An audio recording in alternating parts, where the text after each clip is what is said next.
സൗദിയിൽ ദുൽഹജ് മാസപ്പിറവി കണ്ടു.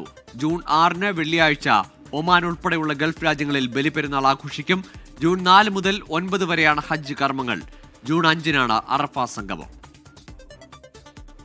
സൗദിയിലെ തമീറിൽ ദുൽഹജ് മാസപ്പിറവി കണ്ടതിന്റെ അടിസ്ഥാനത്തിൽ നാളെ ദുൽഹജ് 1 സൗദി സുപ്രീം കോടതി അറിയിച്ചു.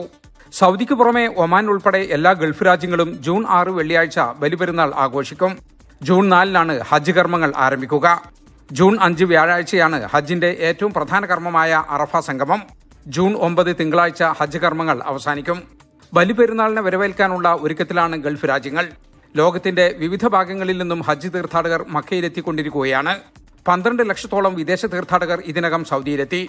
ഇന്ത്യയിൽ നിന്നുള്ള 1,32,000 തീർത്ഥാടകരിൽ 1 ലക്ഷത്തിലേറെ പേർ ഇതിനകം സൗദിയിലെത്തി. ഇതിൽ ഹജ്ജ് കമ്മിറ്റി വഴിയുള്ള തീർത്ഥാടകരെല്ലാം ഇപ്പോൾ മക്കയിലാണുള്ളത്. സ്വകാര്യ ഗ്രൂപ്പുകളിലെത്തിയ തീർത്ഥാടകരിൽ ഭൂരിഭാഗവും ഇപ്പോൾ മദീന സന്ദർശനത്തിലാണ്. 16,000 തീർത്ഥാടകരാണ് കേരളത്തിൽ നിന്നും സംസ്ഥാന ഹജ്ജ് കമ്മിറ്റി വഴി ഇത്തവണ ഹജ്ജ് നിർവഹിക്കുന്നത്. 30 തീയതിയോടെ കേരളത്തിൽ നിന്നുള്ള ഹജ്ജ് വിമാന സർവീസുകൾ അവസാനിക്കും. ജലീൽ കണമംഗലം, 24 ജിദ്ദ.